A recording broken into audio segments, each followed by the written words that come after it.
Okay, in this video I've been cleaning out the EGR valve on Volkswagen Lupo. It's the 1 litre version. I don't know how many the 1 litres are still driving around out there. Popular ones now is I guess the 1.4 engines, and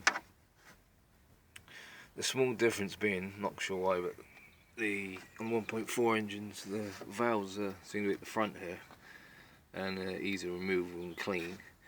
On the gorgeous little 1 litre Lupo engines, they decided to put them in the back here, right at the top, and then they got 3 fixing bolts, which well, top one's easy to get to, but the other two a little bit of a squash.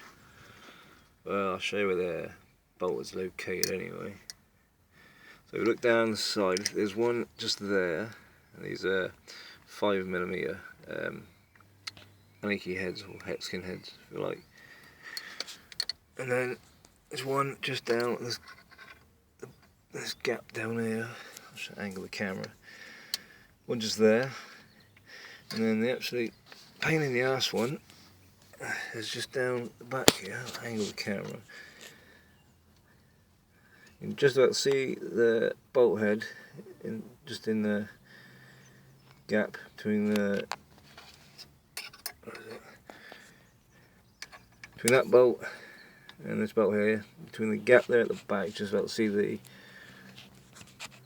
bolt head of the 3rd fixing bolt. Yeah, there we go, there it is. Yeah, that's the 3rd one. You can get them out, either Allen key or little socket adapter setup device. So it's a little bit tricky, and you might want to put a bit of rag down there if you're going to get it out. Stop any tools going down the engine anywhere. But that's the simple-ish locations of the bolts, and yeah, that's where it'll be located on the 1 litre engine for the Lupo.